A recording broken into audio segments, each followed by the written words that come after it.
Welcome to a standard edition of the Q&A here on the BumbleKast. I'm your host, Ian Flynn, the Bumble King, and joining me as always is my standard edition co-host, Kyle, JCRB Krause.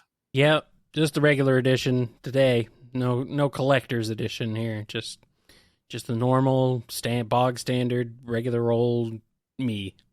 That's exactly right, because I don't like the special one coming out of its case. No, you can't. That one's signed. You can't have that. Can't mess with that one. That one's got value. Pop that one up on eBay.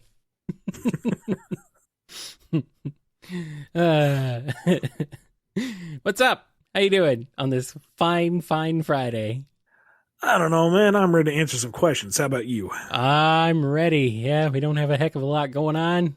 So other than your questions, which are coming to us this week from our email and from Discord, a non-priority folks. So some of these go back to like 2019, I think. Oh. So yeah, we have a lot. Your patience is greatly appreciated, folks. Yes. Thank you. To start us off, we got one from Big Sonic fan Patrick. In a hypothetical what-if scenario where you never got hired by Archie Comics to write the Sonic comics, what would you have done with your life as an aspiring comic book writer? I don't know. I really don't, because I got my job coming straight out of university. You were pretty early on. And that set the course of my life for 15 plus years. Mm-hmm. Gosh, I can't even imagine. Because, like, I pursued my English degree, but it wasn't really focused on anything in particular. And the first jobs I got out of college to supplement the freelance gig were not tied to that and were not long-term career goals. So I don't know. I mean, Sonic opened so many doors for me down the line. You know, I can't even imagine that tangent. It's kind of terrifying to think about. I don't want to go there. No. No, not that timeline. No. I wonder that timeline too. I know that if I weren't doing this show, I know what I'd be doing, and I don't like it. I don't like it at all. Here's one from Alpha Monor Yukin. Why is it Metal Sonic can only talk in his Neo form? I don't know, man. Well, he can also talk in Metal Overlord form. Well, yeah, but it's just an extension of Neo. Yeah, I know, but still. And he does technically talk as classic Metal in Generations, so inconsistency with the brand, that's all I can say. And is he Neo yet when he talks in Heroes the first time? Like at the very beginning of the game? Yeah, like it's. I think it's toward towards like the canyon levels. Yeah. He's like Neo after Metal that at boss. the beginning of the game. Okay, because he's already usurped Eggman and set his plan in motion. Right. Okay, yeah, I forgot about that part. Yeah. And as he turns back into his normal self, you can argue that's him speaking during the transition and not like actual Metal Sonic speaking. Consistency? No, not in this franchise. What do you want? Jeez. So demanding. I mean, he doesn't even have a mouth as Neo Metal, and he doesn't have lips as Overlord, so how's he speaking at all? It doesn't matter. He's a robot. It's a speaker. Or maybe he's telepathic, and he's speaking directly into your brain. Who knows? Somebody does. But it ain't us. Here's one from Digama. So now that we know Surge and Kid's origins, could you tell us what stuff about it got changed by Sega? Not yet. They're still very new. I don't want to trot out all the behind-the-scenes stuff on it. There's nothing like really stopping me. I just don't want to get into it just yet. Well, let's let them do their thing for a little while and let the razzle dazzle wear off, and then we'll talk about nitty-gritty stuff. Just in case you might be able to revisit some of those. Maybe. Yeah, maybe. I don't think so, because that's what Sega's note was, but we've covered how that can change over time. So, I don't know. It's nothing like really earth shattering. It's the just mandates. Spooky. Hmm. Here's a question from Unlikely Veronica. Where would you recommend people to start reading the Archie comic books? Oh boy, this is a loaded question. I'd say wherever you want, really. There's a few schools of thought on that one. Some Yeah. folks say start at the beginning. Like if you're going to go on the wild ride, just start at the beginning and go through all of it. Just take in all the madness, all the fun, crazy twists and turns just to get the full experience. But that's a lot of content. That's not reasonable for everybody. Some folks recommend the start of my run because it is such a clean break. It's where you have a whole new creative team. You have a editor with a very clear vision for the book, and it's a very distinct tonal shift. I'm not 100% on board with that one because I understand the reasoning, but a whole lot of that run is built off of what came before. Yeah. It's a ton of payoff. Like the first year alone is almost exclusively payoff for stuff that had come all the years before. Yeah. Yeah. Arguably the whole run is that, but finally bringing some much needed closure to a lot of threads that were left dangling for years and years. All right. And I think a lot of my excitement during that period is, you can feel that when you're reading it, and it stems from me just being hyped to join the line of creatives who contribute to the book, that I get to add my tile to the quilt, that I get to put my pieces into the tapestry, contributing to the greater whole. Right. And I think you lose some of that without the previous context. I know there's a lot to go by, but sure to heaven, there's a guide somebody's put there for, here's the reference material you'll need for the Flynn run or something. If not, I would be surprised. I mean, Sonic fans really like their cataloging.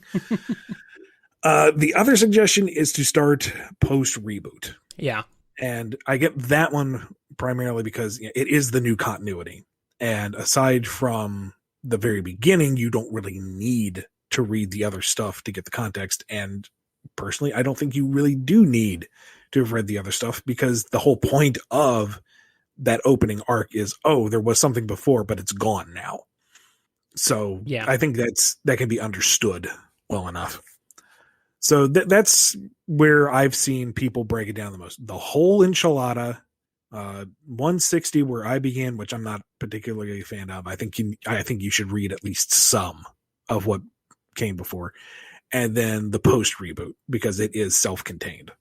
Yeah. But really, it's whatever you have access to and whatever you want to do. Yeah, and then it's also, you got a lot of side material. You've got a lot of mini series, and you've got Knuckles comic if you want to go through that, and it's a lot. I think it's just to get to your run would take nearly 200 issues if you want to talk about the miniseries and everything. And the specials and all that. Yeah. Yeah, yeah. I mean, there's definitely some specials you can skip for sure. Like some that just do not play into anything at all, or some that are not fantastic. It's weird, but we won't talk about those too much. And then I don't know, you get kind of derailed by some of the plots, and then things get weird, and I don't know. Do you feel like you could maybe skip 51 to 74 maybe? I'd have to honestly reference it again. That's, you got Eggman dies and then Eggman comes back. Robotnik dies and then Eggman comes back, right? It was 75 when he came back? Yeah. Yeah. I don't know if there was a lot really worth going back to between there, except maybe the Mogul super fight, which was just cool for the spectacle of it, but I don't know if it was really a Well, you mean the one where it's important. Supersonic, Hyper Knuckles, and Turbo Tails? Yeah. That was number 56. Okay. I thought that was 60 something, but I guess you're right. That, Okay. nope. I distinctly remember that one because I was freaking hyped for that arc. I know. Yeah, that was cool. Okay. My memory of it gets a little more fuzzy the further on because But just that cover, that payoff, the random bits of spaz art. Yeah. Nah, that one is cemented in my memory. Scourge is introduced with 160. Yeah. But without the context of knowing Scourge and everything leading up to it, it kind of... I don't know. I don't know if that really works. I don't know if it could work.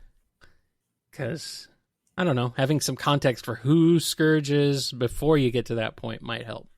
But I don't know. Maybe it wasn't. Maybe it wouldn't. I think he is a kind of a one-note character before that.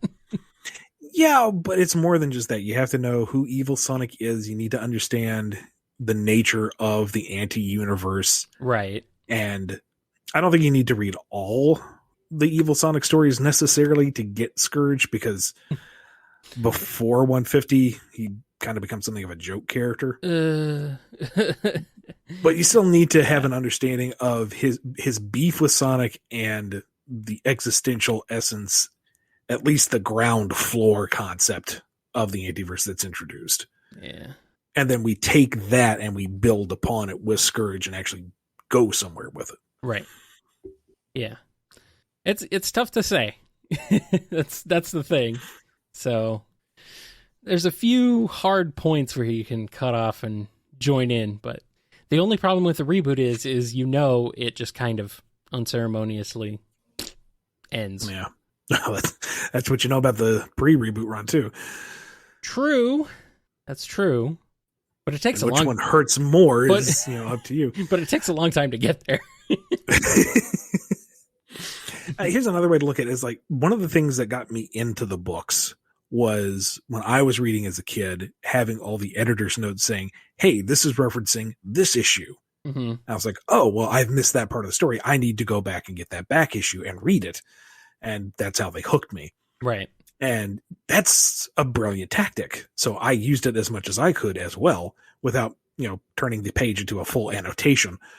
So if you're reading at any point in the pre-reboot stuff and you see that flag saying, hey, this is referencing this, you can just go back and pick up that issue. So you can go in anywhere. And most of the time you should be able to find a reference to something that will give you context if you want to go back. Yeah. And, they hooked me just by putting Sonic in a comic book. You put Sonic on something, I was there, I was a simple kid.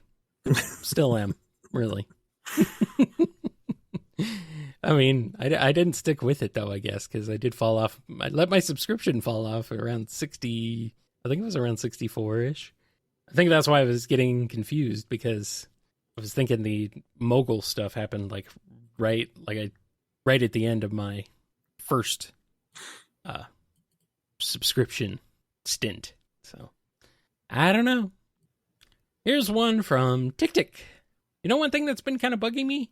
Is Sonic 4 considered a modern game?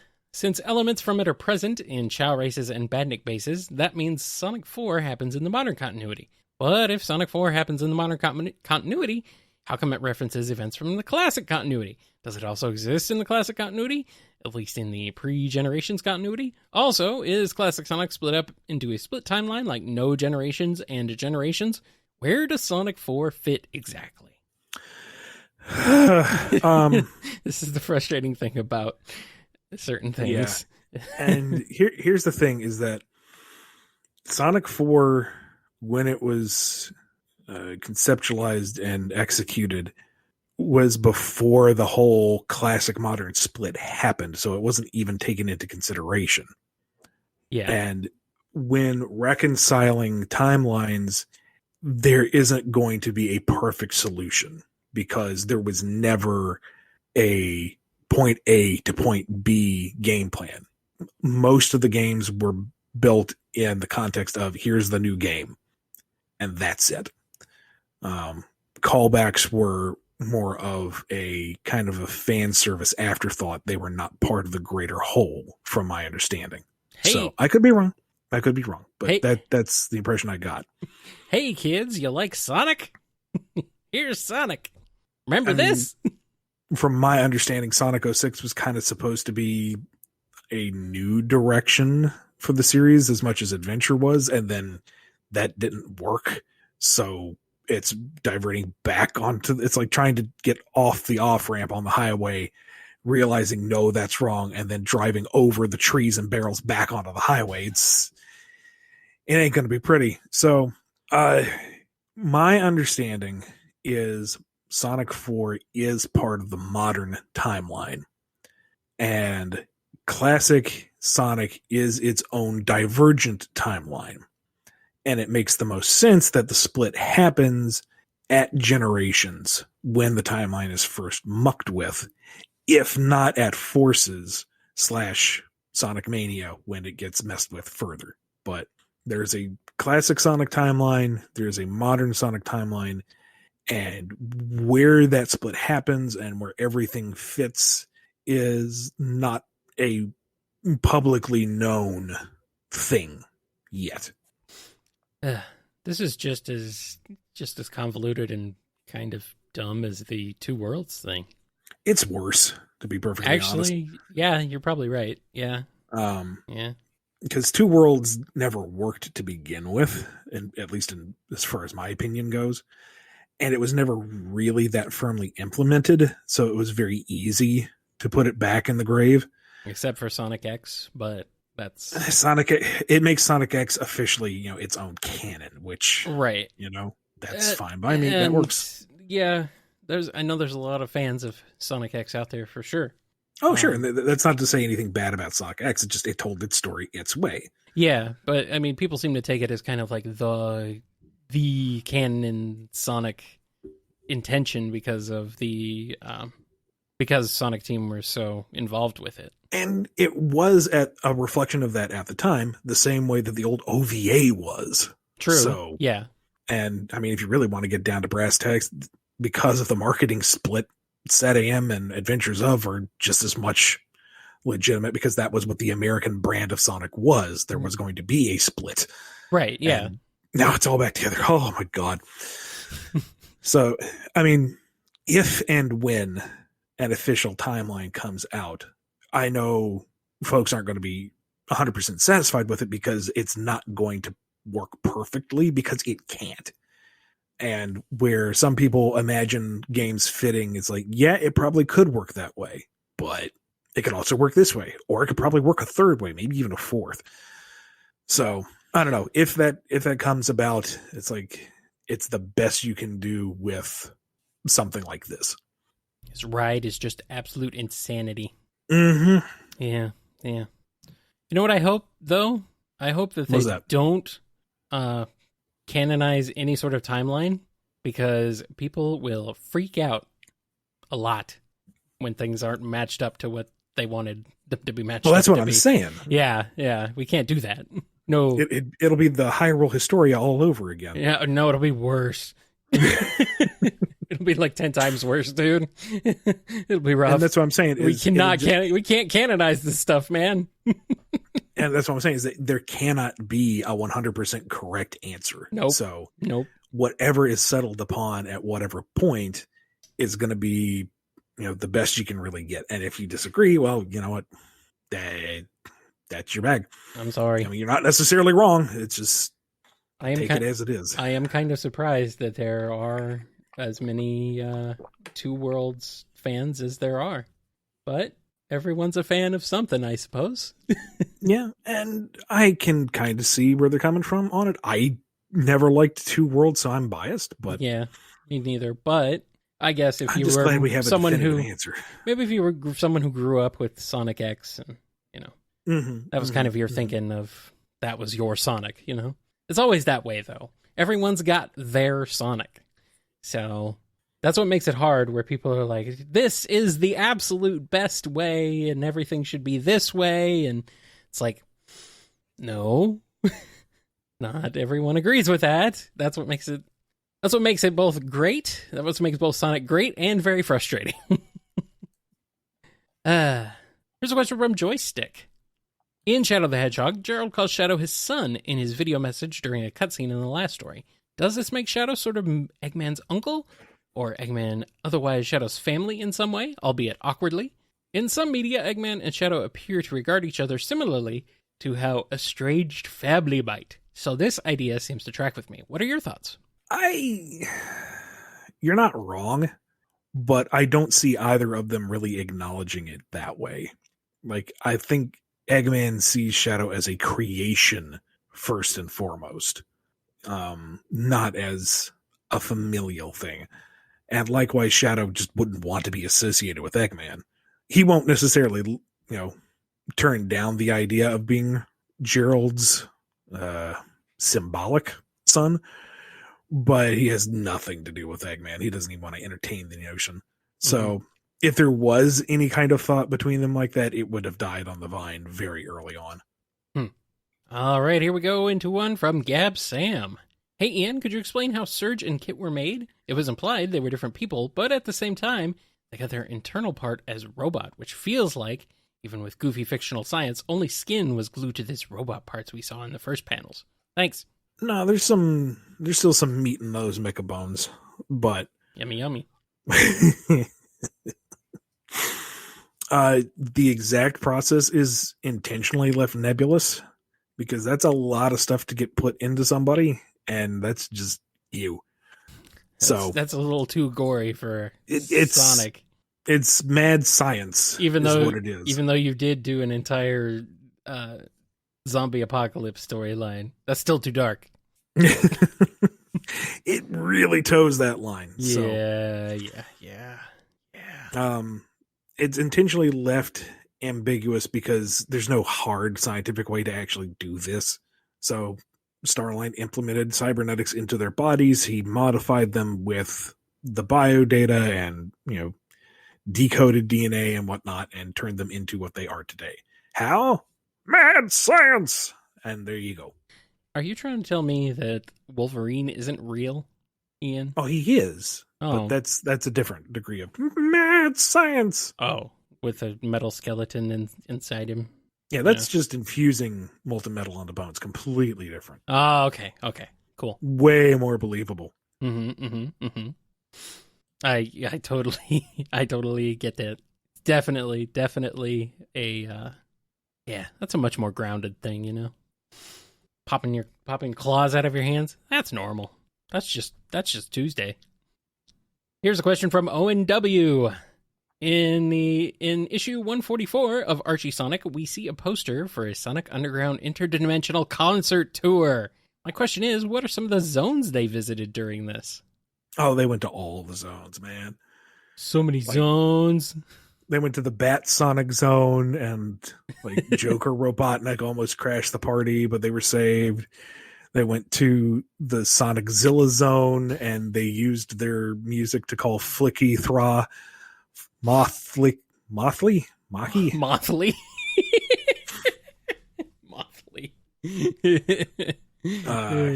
a good one.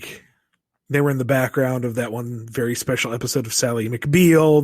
They were in all of them. They went to every. Oh yeah, they were the special guest stars on that one episode of Sally McBeal. Yep, I remember that. They have to team up with Sally Moon when their instruments get corrupted by dark magic. Of course, the adventures are endless. This all really happened, by the way. I mean, you can't prove it didn't. I mean, all these things we're referencing were things that are actually real things that happened. In case you've not read pre-reboot Archie, and maybe don't know what's going on. It is a wild ride that you can start anywhere with. Yes. It's weird. It's a Silver Age book in the time when everything else was going through its dork age. Here's a question from Blue Blur. People from DC have appeared in the Archie Sonic comics. Were they the original ones, only a reference, so means nothing, or an Archie version of them, like Archie DC? Depends on how stringent you want to be with your multiverse headcanon. These were just cameos, right? I don't remember this, really. I can't think of anything specific. I know the Ninja Turtles were in the background of an episode or of an issue, but that that they're not DC, obviously, but right. they were. It was more of just a cameo because Archie also had the Ninja Turtles comic license at the time. I'm sure there was something within like the first 20 issues where, Sonic makes a gag about having to call in some help and he uses the red phone and you see Batman's glove reach in and say, "Not today, chum," or something like that. That seems like the kind of cameo we're talking about, but maybe it all depends on just how hard and fast you want to stick to your canons. Yeah. It's a headcanon, buddy. It can be whatever you like. There's a question from Callum Q. Is Silver immune to changes in the time stream? It seems like he would have to be, at least in the IDW comics, to realize his future has changed to something bad and travel back in time to fix it. Yeah, that's what I figure. Because otherwise, how would he know or remember anything? He's got like he has a constant shield of time and vulnerability around him, so I guess he's the only one who ever knows when time goes off the rails. Makes sense, I suppose. Too much time travel will do that to you. Here's one from Sam Cybercat. Who loves Robotnik more, Dr. Starline or Agent Stone? I don't know, but the fight they have over at Level of the City Block, at least. Well, I feel like Agent Stone is more loyal. Well, I mean, that's the thing. But I don't if you know. Truly love someone. I haven't seen Sonic the new movie yet, so no spoilers. I don't know what happens with Stone in that one. So who knows? If you truly love someone, do you do everything they say or do you try to fix them? Is it right to even try to fix somebody? These are the important questions to be asked about a grown man and a talking platypus. Well, why would he, that's weird because he looks up to him, he admires him. Why would he try and fix that? I thought he would admire that. No, because he sees the flaws as well. I guess. It's just so weird. I don't know. That platypus, man. He is a weirdo. I appreciate his dedication, but I don't know. Well, what I do know is we're going to take a quick break, and then we're going to come back with more BumbleKast.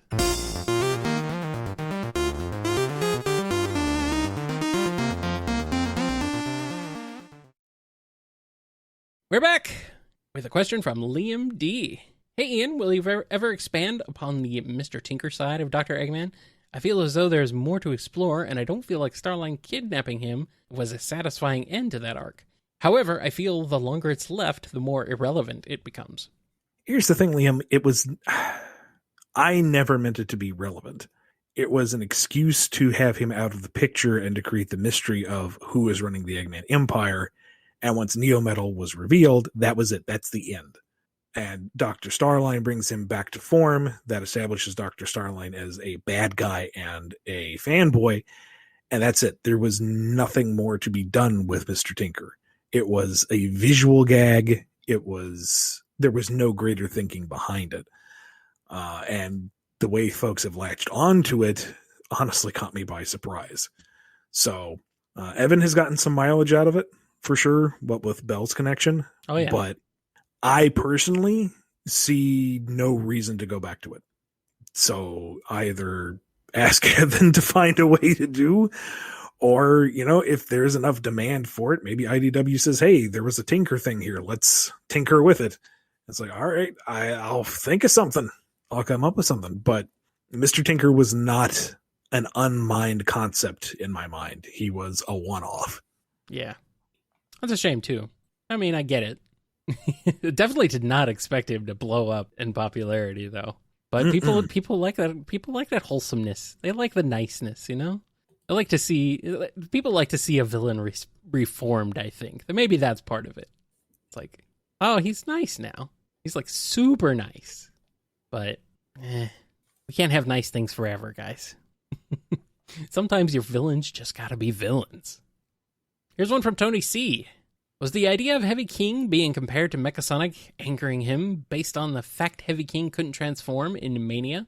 And speaking of Mechasonic, what were your plans for him and Archie? And are you aware of the character popularity because of a Mario and Sonic crossover series inspired by Dragon Ball? Have you seen it before working on Archie? It's like 3 questions. I mean, kinda. I think they're asking if you've seen Super Smash Bros. Z. Yeah. All right, so taking this in order, it kind of is. It's more a reference because I'm a huge Sonic nerd, and it was mostly meant to be a deep cut reference for other Sonic nerds. But it was also because I thought I remembered Heavy King getting a temporary super boost as well as a callback, or at least like some kind of crackle of energy. And Sega came back with notes going, "No, he didn't." And I'm angrily pulling up the YouTube video. I show you, I'll get the reference. And oh no, you're right. I'm completely wrong. Well, it's going to be a reference now. Oh boy. Well, look at that. You admitted you were wrong about something? I can't believe it. It happens. It happens. Yeah, some people, it never does. Ever. Well, they're very special. Give them a Mechasonic and Archie. Head pat. Go ahead. Sorry. And Archie Sonic, I don't remember any particular plans we had for him. I mean, version 3 kind of got killed off in that 1-2-part story. So there was the callback to Silver Sonic. Mm-hmm. That was Death Egg 2. So beyond that, I can't really think of anything beyond like trotting it out as a cool boss robot cameo. He doesn't really have the same kind of characterization as Metal Sonic has. As for Model 2, which was used in Sonic 3 and Knuckles, which was kind of like the main antagonist in Super Mario Bros. Z, yeah, I'm aware of it. And those fight scenes are... they have no right being that cool. But it didn't influence my decision on what model to use or where or anything like that. Alrighty. Here's one from Ilara M. Do Sonic and Knights know each other in the comics? I don't think so. I want to see them have a crossover, but I don't think they've officially met. Yeah. Maybe Knights is just like a cool thing in their world, like a long-running franchise, that people argue about on the internet a lot. But it's there's that whole pinball table in Casinopolis, and like, what is this? And the guy's just like, it came to me in a dream. Literally. Knights is great. You know what? You guys who haven't played Knights, who haven't checked out Knights, you should play it. You should check it out. It's a delightful little game. It only takes like an hour to play through, or less even. It's not very long. Here's a question from Ellie Plays Games. Is it possible Sonic Learns to Drive doesn't take place after Mania like the other stories in the 30th anniversary comic? I'm asking since it doesn't reference Mania or the other stories in that book, and the other stories don't reference it. Also found out some things that would point to it having take place before Mania at the very least. Don't worry, I'm not referring to Sonic Drift. That might be non-canon. For shame. Sonic Drift should totally be canon. I can't explain why here, because this question will get too long, and then it is already, but I just want you to know if it's okay to place it earlier in the timeline. Yeah, I don't see a problem with that. I mean, that's kind of the nice thing about Classic in general, is it seems to be very light and loose with its continuity for the most part. Sure. The only places where it gets complicated is when it crosses over into modern. It's like, stop touching it, leave it alone. I feel like that story in particular felt the most like classic 90s Sonic, like Sat AM or even Adventures of style Sonic. I could really hear the Jaleel White coming out of that Sonic in that particular story. There was something there. I just was like, wow, this feels like old school style Sonic. Wow. It was great. It's a fun story. All right, here's one from Star Scrambled. During a live Q&A, I asked about your opinions surrounding Knuckles and Rouge's relationship in IDW and where it would potentially go romantically. Somewhat related to that, I found it interesting that Knuckles reacted in such a similar flustered way when being touched on the shoulder by both Sonic, the Salt of the Earth moment in issue 3, and Rouge when she leaves him and the Master Emerald in issue 30. Romantic or not, I found it intriguing.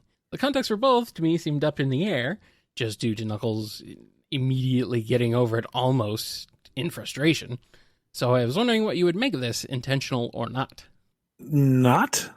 Looking at the two scenes again, I don't see the same reaction. It's more confusion on Sonic's part because he doesn't get what Sonic's laughing about. And with Rouge, it's Knuckles just doesn't know how to handle women, period. So it's not intentional on my end, but as I've said before on the show, I am not going to sink any ships. If that's how you want to read it, if that's what you want as your headcanon, more power to you. All right. Let's get at this question here from Dan G, a.k.a. Dang. No, I'm kidding. My question is about the Gun Commander. If he were to appear in the IDW comics, would you be able to use the name Abraham Tower for him, since still he's a game character? Or would that be wholly off limits since it was introduced during the Archie days? I am 99% sure it's completely off limits because it's an Archie thing. That wasn't in the... Did he have a name or any? Did even anything even appear like that in like Shadow's game or anything? Mm-mm. No? Okay. He appears twice. Once in Shadow's game and once in Sonic Chronicles, and both times he's just the commander. Okay, he's not named. Yep. Abraham Tower. And I got away with it in the Archie books because I just said Abraham Tower in the book without specifying it was that character, and then they just happened to draw him there. So... It is a pretty badass name. It is like a true red-blooded real American name. That name, Abraham Tower.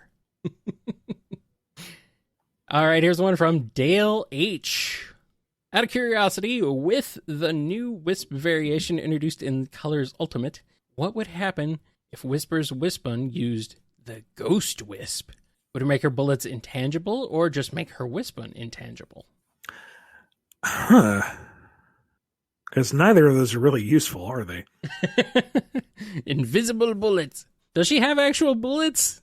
No, all she shoots is... I was going to say... the Wispun shots, but... I don't know, maybe she can coordinate it so that, like, she's in a completely barred-off blind spot and is able to, like, put the barrel of the gun through the solid object and then shoot through that. The perfect sniping position. And how she sees through this perfect cover, I don't know. Maybe that's part of the Jade Wisp power. I think it would be more that the Jade Wisp would infuse with her directly so that she could move to any point of cover unseen. The ultimate stealth assassin. Exactly. Who doesn't kill anybody, but still. I love my assassins who don't kill anybody. Beautiful. Amazing. My favorite kind of assassin. Here's a question from Robert M. When it comes to Metal Sonic and music, which of his boss battle themes do you prefer? The Stardust Speedway Bad Future music, both Japanese and US versions, which are so associated with him nowadays, or his Sonic 4 Episode 2 battle theme? I like them all, but personally prefer the latter, the Sonic 4 boss theme. I kind of forgot about the Sonic 4 theme, but I went back to it, and honestly, I'm not a big fan of most of the music in Sonic 4, but that one's not bad. It's like probably arguably the best thing out of Sonic 4. One of the better songs in the games, for sure. I can't pick, to be perfectly honest. Although I could take a cop-out and say both the CD tracks are good for classic Metal Sonic. Yes. And that the Sonic 4 theme is good for modern Metal Sonic. Yes. You could. Well, I'm going to go with the US Bad Future version. Okay. I mean, I do like them all, but I'm going to go with the US version. I don't know. Maybe that's just because of my nostalgia for it, but oh well. What are you going to do? Stop me? You can't stop me. Good luck. I'll stop myself. And our final question this week comes to us from Pikaru. You come across a monkey's paw. Oh no. The rules are simple. Ian gets to wish for one thing, anything, current rules, or Sega mandates be damned. But Kyle must come up with an adverse consequence to Ian's wish, as is the rules of the monkey's paw. Oh, I get to come up with it? Weird. Mm-hmm. Why do I get to come up with it? Because I am the true master of everything Sonic and Sega, apparently? Well, apparently I cut the monkey paw off of you, so you don't have to worry about walking around with that one weird monkey paw anymore. Oh, thank you. I appreciate that. That is a little weird. I mean, yeah. Apparently I am the man in mandate.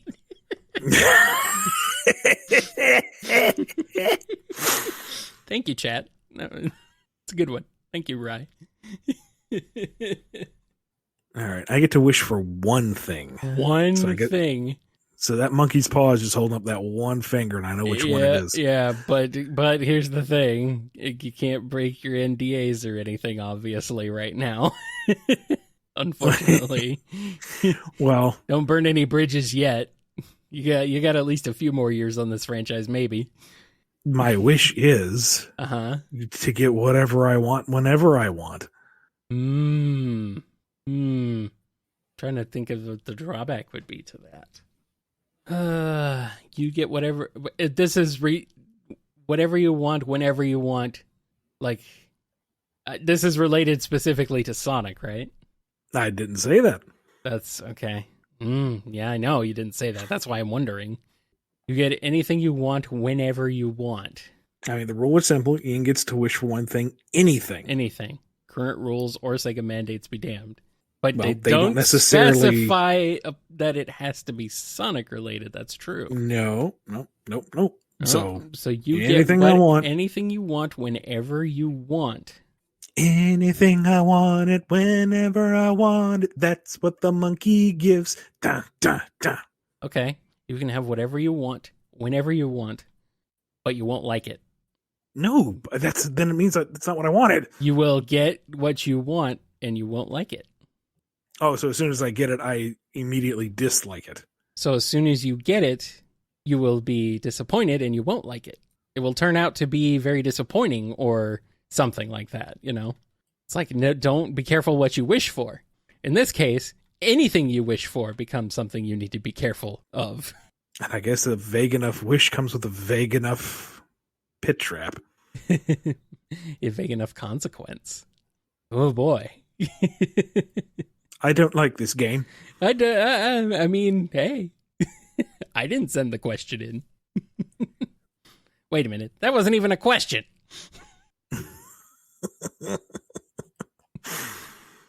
Well, thankfully, we have no monkey's paw.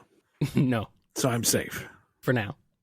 Until next time. An invitation for anyone to send me a monkey's paw. That wouldn't be sanitary. I don't think it would get through customs. Also, how'd you get my address? All right. That's it. That's all we got. That's enough. Yeah. Yep. Thank you, everybody. Before we go, we're going to give a big thank you to everyone who's made the show possible this week. Thank you to Daniel H., Alex P., James K., John B., Jennifer R., Robotnik Holmes, Samuel P., Sam Cybercat, Mike B., Coupland Crew 128, DK, Diz Din, Dave M., Andrew D., Off, Salute Your Cat, Jay Frost, Scruffy Matt, Chris A., Sony, Hero of Light 13, John M., Noni, Ryan D., Jib, Don B., Yami M., Lee HK, Lisa M., Chevelle, Blue Title Gamer, Fiona M., Ben W., Dick, Final Neil, Xanderoni the Painter, Jonathan D., Fire Red XY, Nemric, Solar Stain, Dadler the Dalek, Godzilla, Chaos Universe, Sonic Legacy, Daniel B., Pedanti Cat, The Name is X, Dove, Red the Supernamic, Axis, Pen Dolce, Quaggle Gaggle, Chad, Ava Arctic, Jennifer H., Scurvy Pirate Hog, Les, Professor Rye, Preston M., Cameron H., Sapphire Scarletta, Alphamont, or Yukon, Noah S., Chase L., Red W., Corjiro Highwind, Joey the Sonic Fan, Awesome Cakester, Kimiko, Radry, Callum Q, Just a Mountain Soul, John the Real Waluigi,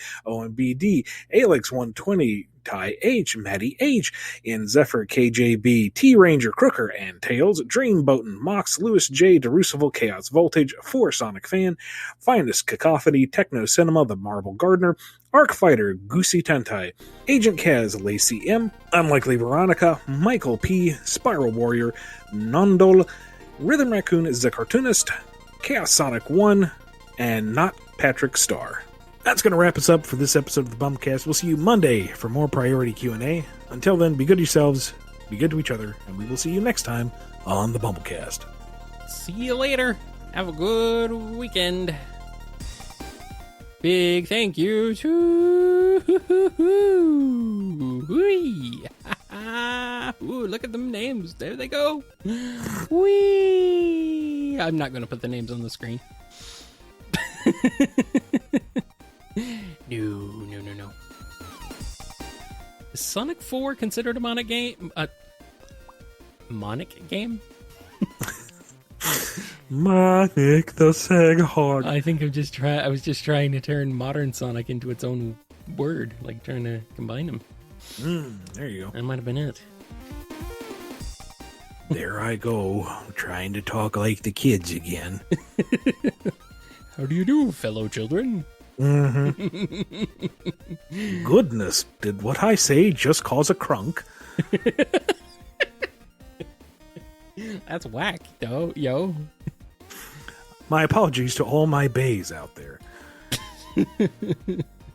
Now I'm being intentionally obtuse. Please don't think I'm that out of the loop. Bay of Pigs, Bay of Biscayne. Which bay? Thunder Bay? It's pretty wizard, man.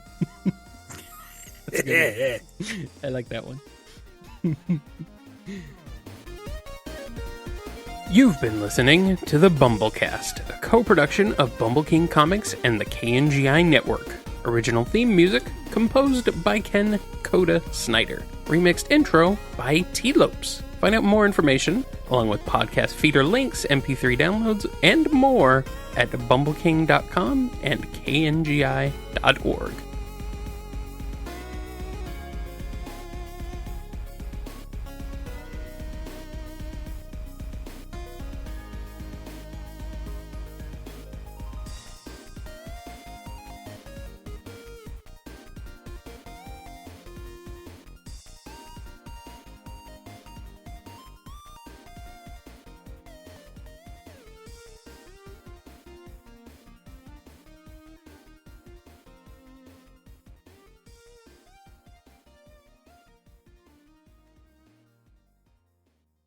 What the crap off? I can do the strong back voice anytime. You don't have to sneak it in there. It just happens, And they just updated. Yes, on April Fool's Day. They still got it, man. They're still firing on all cylinders. I love it. And then somebody pointed out that Disney picked them up to do a show called Two More Eggs, which is just like a series of 2 to 3 minute shorts that are not Homestar Runner, but you can tell the voices that they're reusing, and it's definitely the same brand of humor, if not a little more surreal. There were two bits in particular that just destroyed me every time. One was Trunkles, which is your kind of standard children's British program with a single voiceover and small, cutesy, watercolored characters. And it goes off the deep end every single bloody time. I can't even recreate it. It's surreal and it's hilarious and it's just, oh my God, you have to look it up yourself. And the other one is the Josho Show, where it's basically a more relaxed voice of Coach Z. Oh, I lost his job at the pharmacy, so he's going to do this arts and crafts show here with Joshua Jr. I don't want to be here. And today we're going to be making ourselves paper mache. That's not what it's called. And it's just this bungled, horrible arts and crafts stuff with this teenager yelling things in the background. I don't know. You do that. You do the voices of them so well. I don't know what it is. Some better than others. Yeah. Homestar himself is really hard for some reason. He's a bit his speech patterns is a little bit hard to get used to. And it's really funny is in Two More Eggs, there's one character that's just Homestar with a lisp. Which Homestar kind of has a lisp. It's more of a like But even more Homestar has more of a speech impediment. Uh-huh. It makes him fumble his words. Whereas this guy in more than two eggs, I think it's Howard. It's definitely more Homestar, but with more of a saliva in it. Juicy. There's no strong bad voice, Oh, which I think makes sense since he's so iconic for the series. I know it's hard. It is hard to. But the one character is definitely the lead singer for Limousine, Yeah. just with a different inflection. I was like, that's it. That's the voice. That is a fantastic voice. I love that. Thank you very much. I don't understand how he sings with it. I don't understand how he sings That's the thing, too. with is so Homestar many Runner, different voices. like, their music is always top notch. Yeah, it's mostly spoof stuff, but it's good. Silly, yeah. And I'm just now realizing that the Limousine guy is basically a more manic version of Gunhaver. Yes, he is. But I mean, You take out all the zazzle and you're down here with the Gunhaver. Nope, lost it. yeah, like Gunhaver, crack stuntman. Crack stuntman. How do they go from here's a one-off joke about the cheat to a full-on spoof to G.I. Joe to a whole other character that's the voice actor for the spin-off of the spin-off? I'm crack stuntman. Blah, I'm Crack Stuntman. Yeah, that's right. He always I goes, do the voice of Gunshaver on the cheaters O's thing. Nut shaver. No. He calls him Gunshaver at one point. Gun shaver. Yeah. Gunshaver. Gun shaver. Nut Actually, shaver. This episode is through sponsored by Manscaped. I went through all of the Cheat Commandos episodes the other day, and I'd forgotten this like two-parter where they actually do a legit Cheat Commandos episode. Uh-huh. Uh-huh. And they have to ally themselves with this mercenary group called the Topplegangers, Uh-huh. Yeah. which is a legitimately cool name. Yes. And they're talking about how they're gonna ride into battle on the Ramshankle. And as this boat that's this hodgepodge of different geometric shapes goes careening down the river, it's the Ramshankle, and you know darn well it's made from vehicles that we couldn't sell. Buy all our playsets and toys. Yes.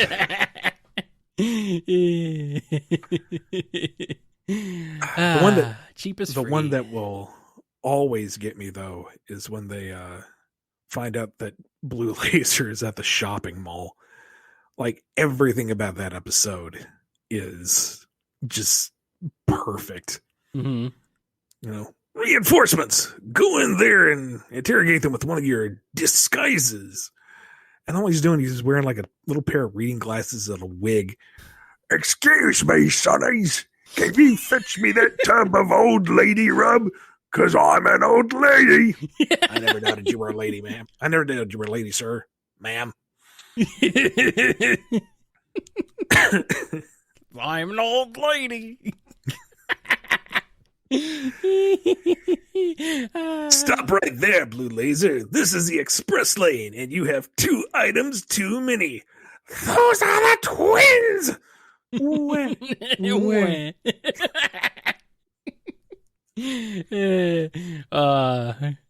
Noni, yes, Teen Girl Squad is amazing. Yes. That's They're another one all that goes amazing. nuts. Yes. Oh, yeah, Teen Girl Like, it was Squad a- goes off the rails. Like, it's a one-off joke from Strong Bad that turns into its own feature, Uh-huh. which then introduces Brain Krieg, which does the song Decomposing Pumpkins, which is a freaking great garage band metal song. It's just- Dentist. Jugga jugga wugga. Deli style. Jugga jugga Chugga wugga. chugga wugga. De La Soul.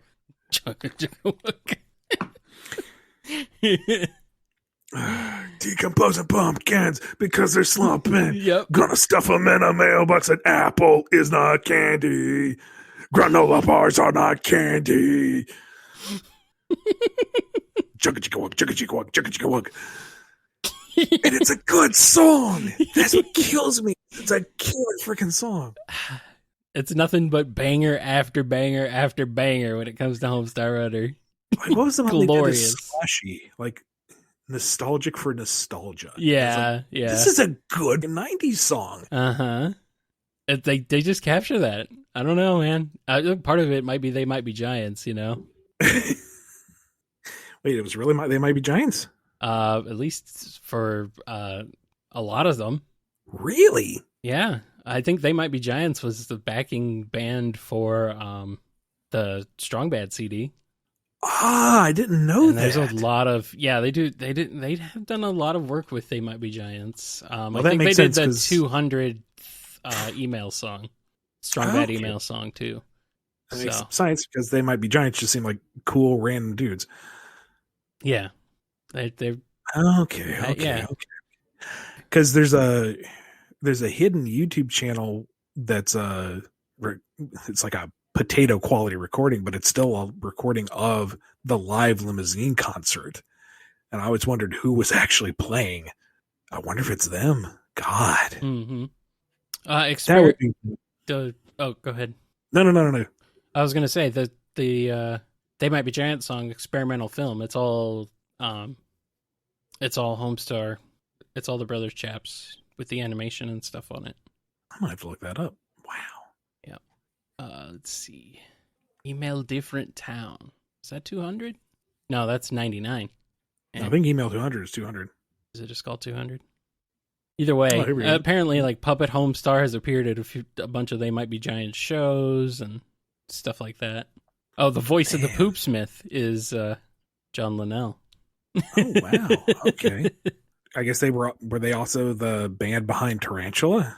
I don't know. It might be. I just remember seeing some like metal enthusiast Twitter like last year or something going, of all the metal songs out there, this one has one of the most raw and authentic tracks, and it's from a freaking spoof band. Uh-huh. Tarantula are amazing, yes. But it literally is just one of the Chaps brothers. That's what makes it even incredible. funnier. Those guys are, yeah, like just